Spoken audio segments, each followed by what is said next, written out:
Hi, the reason I'm kicking off this channel with Rowland Walker is that this book, Winkle's Schoolboy Detective, was the first old book or vintage book that I actually bought with my own money ever. I mean, I had old books that, were part of my mum's or granddad's or dad's collections. I had them gift books to me, but this was the first old book that I bought with my own money while at university. I won't say where for privacy reasons, but this was actually from Oxfam. I was bored mindless. I was missing my books and my collectibles very, very badly, and my home and my family. You can see I've got my priorities right there. So I was missing all of them very, very badly, bored mindless, walked into Oxfam one day, discovered this, bought it, fell utterly in love, wanted everything else by this author, which leads to this. Now, Rowland Walker wrote 55 books in all. He was born in December 1876 and died in December 1947. So I've actually divided his books into three different categories: school stories, war stories, including air corps stories, flying stories, as well as historical stories.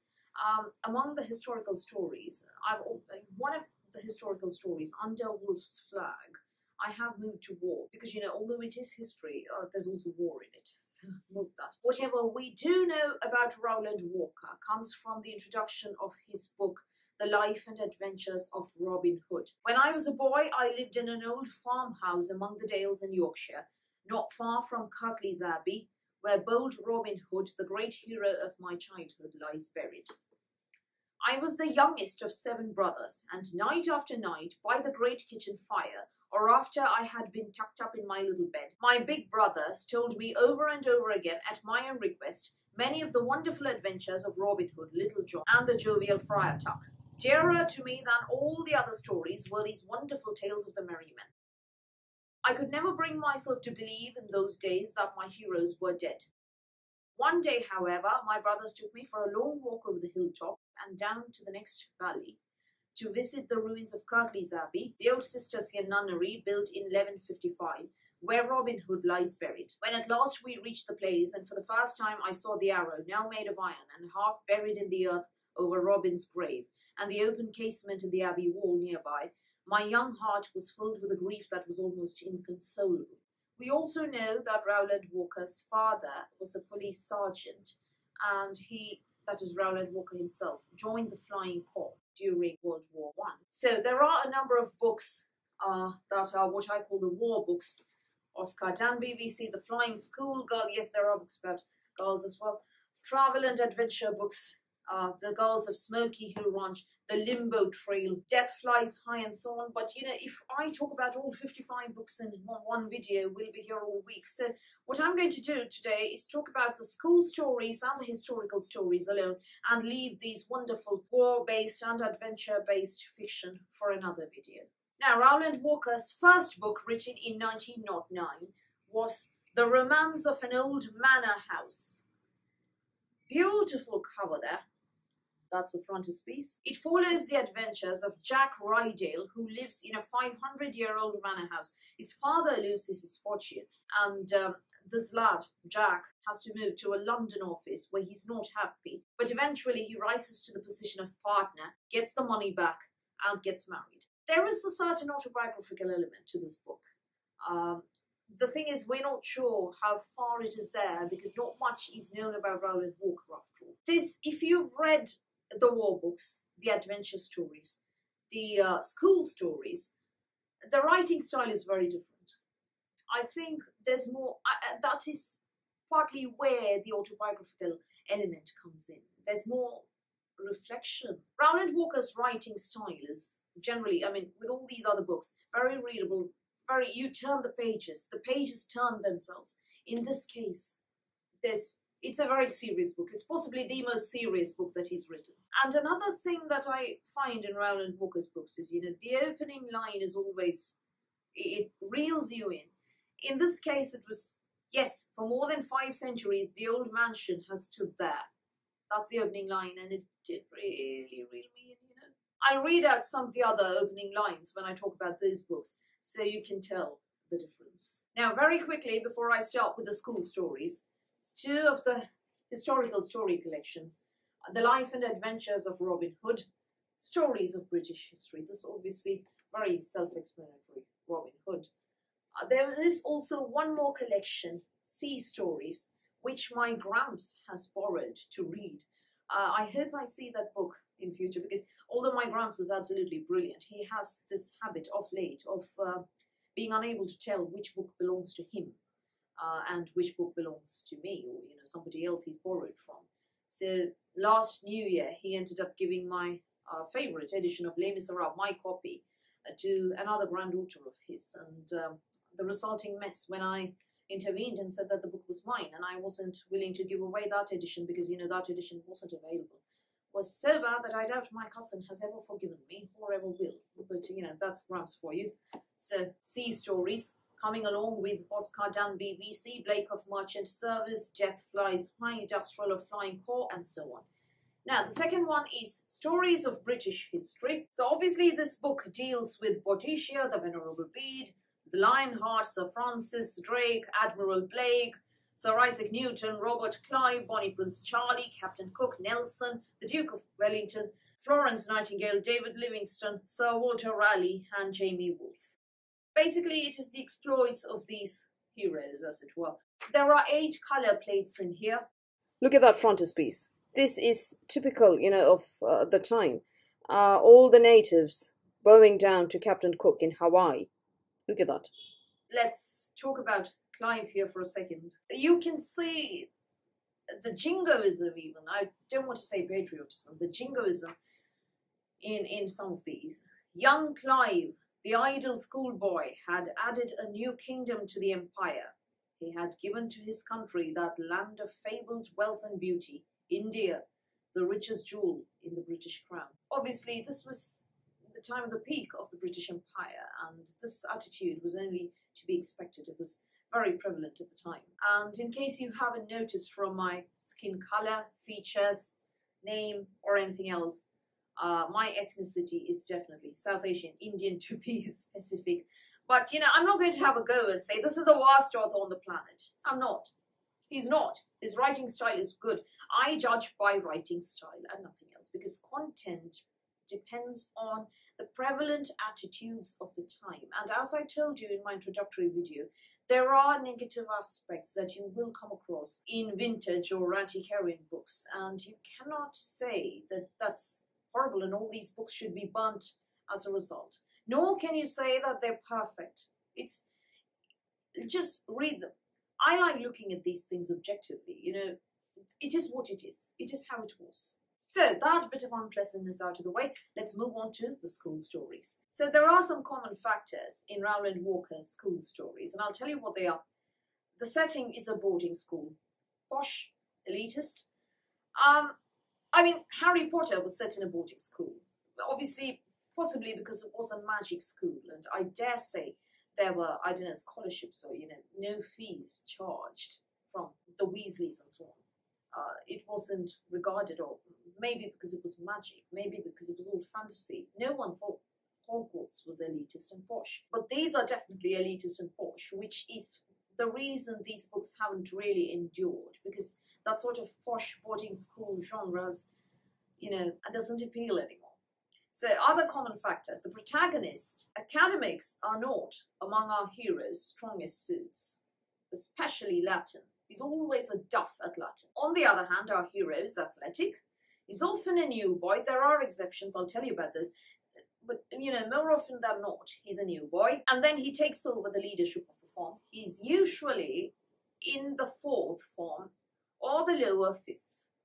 If so, the rivals are the 5th or the lower 6th form, or the upper 5th if he's in the lower 5th. And then he puts together a rugger team or a cricket team and is very adept at boxing. There are boxing challenges with the seniors, who are more often than not bullies. Now, if his rivals are not the 6th form, but the upper 5th, our hero has supporters, silent supporters among the prefects. But the headmaster misunderstands our protagonist because he's not good at academics, and the headmaster is usually the Latin master as well, and that is a subject where our hero is a duffer. There is a lot of tuck, a lot of feasting going on, and some of that food is You know, these are the sort of books you want to read when you have snacks lying about. Our hero tends to take the weakest members, physically weakest, not academically weakest, mind you, the physically weakest members of the form under his wing, and they're generally called nicknames such as Microbe, Dormouse, Beetle, and so on, and they have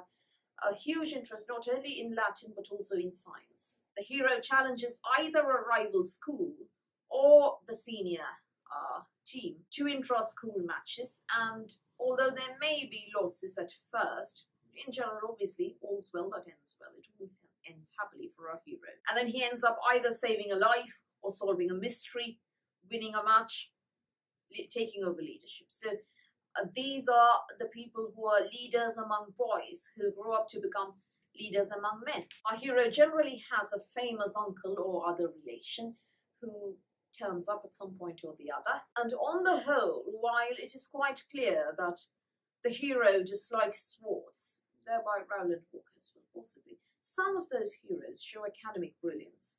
Pepper's crack 11s, Andrew Pepper, for instance, is, you know, academically not too bad. He's not, you know, the bottom of the form. On the other hand, Geoffrey Winkles is very much at the bottom of his form. So it varies. Unfortunately, as I told you in my intro, this is not a subject from which I will shy away. There are the racial stereotypes that were prevalent at the time, and they are a feature in these books as well. These were written mostly in the 1920s, not justifying these at all. For instance, take the fifth form detective, which is part 2 of Pickles of the Lower Fifth. And that's why I have these bookmarks, place markers. I dislike yellow men. They look so cunning and ferocious. That is god-awful. I don't even know what to say about that. I'm not justifying the sentence because these books were written in the 1920s. Not at all, not one bit. I'm just telling you what was there. When you are discussing vintage and antiquarian books, this sort of attitude you're going to come across a lot. There are 12 school stories written by Rowland Walker from 1921 to 1934. In 13 years, he wrote 12 school stories. From 1909 to 1947, he wrote 55 books, so quite prolific then.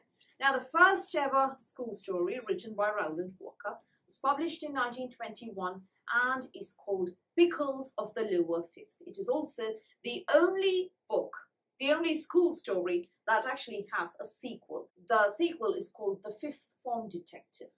And the protagonist is a spirited young lad named Pickles, nicknamed Pickles, with a sidekick named Jeff.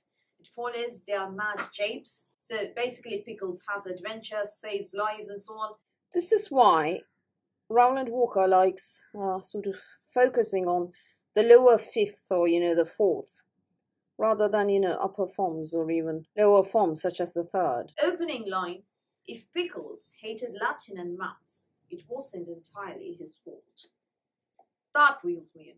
That reels me in far more than for the last 500 years the old mansion has stood there. This one reels me in far more. Now the sequel carries a major mystery, along with, of course, bullying prefects and a dodgy new master who happens to be French. The opening line of the Fifth Form Detective, for instance, the great clock on the gabled roof of St. Andrews boomed out the hour of 7. It was time for the evening prep. Something's going to happen that evening. Now, one of my favorite books from the author is Pepper's Crack 11, published in 1925. This book has absolutely no racial stereotyping. I've looked and looked and looked, believe me, absolutely no racial stereotyping.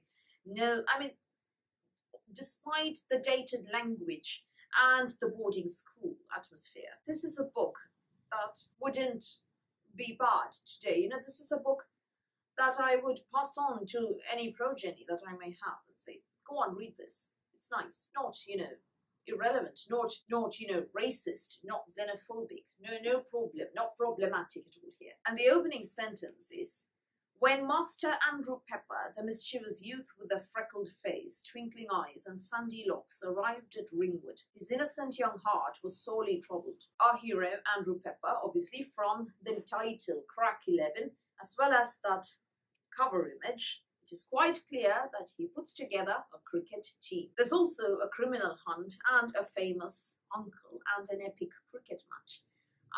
Apparently, some of the cricketing lingo used in here is inaccurate. Although I follow cricket, I'm afraid that my knowledge of it doesn't extend to that level of, extreme technicalities.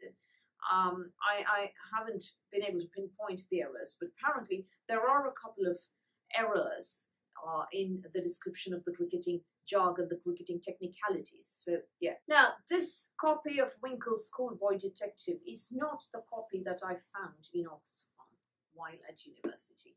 The copy that I found was red, not blue, and did not have a dust jacket. That book disappeared while I was at university. I have a nasty suspicion I know who took it. But yeah, let's leave that. And this one I replaced off eBay later. And the opening line is, "It was Master Geoffrey Wrinkle's first day at Rock Island, and the head hadn't been very impressed with him. Neither had Mr. Bunting, the second master." This book is always going to be very special to me, not merely because of the super fast page-turning writing style, but also because of the adventure in here, the presence of or the history of Admiral Benbow, and because of the amazing humor.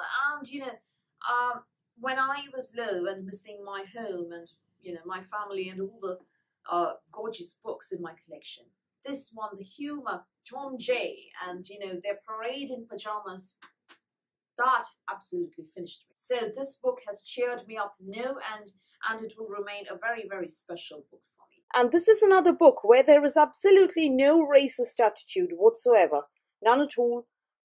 There is a history of something to do with Burma. Again, no racist attitude, no superiority, no outdated political incorrectness, nothing at all, no racism whatsoever.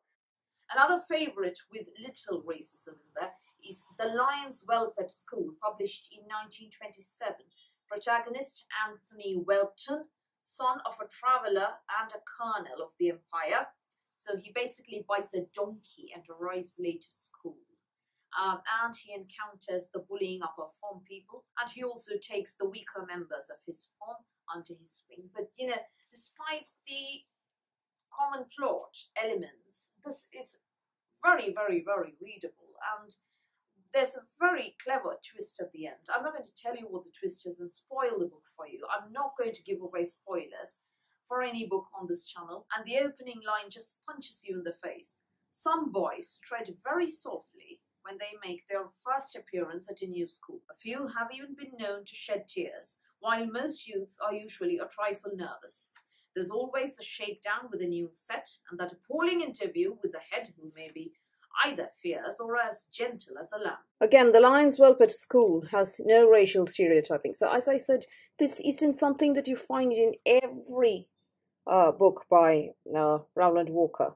So my absolute favourites here will be, for personal reasons, Winkle's Schoolboy Detective, but for writing reasons, Pepper's Crack 11 and The Lion's Whelp at School. I also like The Tiger's Cub at School. There is no racism in this book, and the adventure is absolutely lovely. And I really like the character development of the protagonist. Now, one huge difference is that the opening line or the opening page does not introduce our protagonist at all. It introduces his sidekick. Our protagonist is not properly introduced until page 3 or page 4. We don't learn his name until page 4. So that's, a difference in this book. The others all talk about open with the protagonist's name. And that was one of the later books from the author. It was published only in 1934. So Tiger's Cub at School, as you can see, it features a cobra and an Indian snake charmer, but this is one of those books where there is absolutely no racist undertone, no insinuation, no racial attitude or, superiority or prejudice or anything of the sort. And the snake charmer Chinapi, a disciple of Krishwari, the Indian snake charmer, there is no racial stereotyping whatsoever in this story. He's not even described as dark-skinned or anything, And there is a note at the end that describes these characters, making you believe that these are actually real people. This is my absolute favourite book by Rowland Walker. For sheer twists and adventure and, hijinks, I like reading The Honourable Master Jinx. Basically, the principal, the headmaster of the school, wants the son of a belted earl to join the school. And what turns up, not who turns up, what turns up is a very surprising series of events. And there's a massive twist at the end. And this was published in 1929. All I'll say is that there's a circus involved. Now, our hero, the Honourable Master Jinx, has gypsy blood in him. That's him arriving on his elephant, Raja. But there is again no racial stereotyping or superiority whatsoever in this book. And the opening line is wonderful. The ordinary school education of Master Thomas Jinkson Fortescue Bakewell had been sadly neglected, which was a pity. Any boy with a name like that at 15 years of age should have been winning gold medals for writing Greek poetry or for doing sums in Latin. Published in 1927, Sleepy Saunders has a protagonist, that is Jake Mortimer Saunders, who arrives at a school in Castleton, Devonshire, after 3 different expulsions. So a lot of these books have protagonists who were expelled from previous schools because they weren't understood. And then there's a very peculiar involvement with a goat, thereby, starting off a series of hijinks and japes. And Sleepy Saunders, as it were, has a guardian who is a rich spectacle maker. So you see where that common factor comes in here. And the frontispiece shows you what you can expect. Yeah, there's the goat I told you about. But there are books where you don't find those common factors that I told you about. Tom McGrath of Ranelagh is one of them. Published in 1926 it was. Our protagonist, although the son of a distinguished person, BC and military cross, is from Canada. He comes in recommended by the Governor General and plays bagpipes. Not always British, Canadian here. But again, this is your very brave and athletic hero who takes over leadership of the farm. So yeah, therein ends the lack of common factors. I think there is a lot of commonality there, a common theme. A new boy coming in who's an academic duffer, but who's very athletic and takes over leadership of the farm and rules a school ultimately and becomes one of those people who lead men and who lead the empire eventually. Now, Shandy of Ringmere School, published in 1924, is one of those books where you don't encounter a new boy. This is actually an 11-year-old starting secondary school for the first time. So he's among other new boys, right? He's not the sole new boy in the form. And this book is dedicated by Rowland Walker to his schoolmaster, to my first schoolmaster, Robert Henry Hugel, Esquire, who thrashed me often because he loved me much. I'm not a fan of corporal punishment, particularly not in schools. I mean, I can understand your much beleaguered mother smacking you if you've gone and deliberately emptied her entire stock of cooking oil and sailed paper boats on it. Don't ask me. I mean, it happened to me. I can understand the old smack there, but corporal punishment in schools I'm not a fan of. That was, however, prevalent at the time, and I'm telling it like it is. So unlike the japes in the other books, here we have a school with certain traditions, including the lighting of a beacon, with a rival school vying for the same privilege. And what happens there is the rest of the story. So it's not, saving people and, hunting criminals and solving mysteries and finding buried treasures in every book. But I have to talk about Master Valentine Bucket. That is a protagonist whom I don't love. And I'll tell you why. He walks into his study that he's supposed to share with 2 other kids. The other 2 have decided that the person coming in is a swart and they'll make him his fag. That is, run errands for him. That was a term during those days. Not anything else. I know the word has a lot of different meanings these days, but I'm quoting from the book here. But what he does is he bullies them and basically kicks them out of their chairs. And meeting a protagonist like that, it doesn't make you very sympathetic towards a protagonist. But the book does progress nicely, and there is an epic rugby match with the village team, and there is the appearance of a very mysterious red-headed lad that actually wins the match for the village. And the latter half of the book I like, but you know, this Valentine Bucket isn't a protagonist whom I like. The other lads all yes, but not this one. Published in 1924, the rival schools received rave reviews, and with good reason, because there is a huge difference in this book. The hero, the protagonist, Timothy Trenchard, whom I absolutely love, is a biracial hero. He's biracial. Somebody in a Native American headdress. See, this is why I like Rowland Walker's books. He made it okay for somebody to be biracial. He made a biracial person a protagonist, and he made us like that hero. He made that biracial protagonist sympathetic. The hero's mother is a Native American. Of course, going by the attitudes of the time, Native American wasn't the term used there. They actually say red Indians, oh my god. And the phrase is bandied about a lot. And this protagonist suffers racial prejudice, faces racial prejudice. The same racial prejudice that was prevalent in a number of other Rowland Walker books is actually suffered by our hero here. Obviously, there is some racial stereotyping here, featuring Native Americans. I think, having read other books by Rowland Walker as well, he was happier writing outside of the schoolyard or outside of the classroom. I think he was happier writing war stories, and particularly flying stories, and adventure stories and travel stories. We'll never know why he really delved so much into school stories, writing 12 of those things, you know.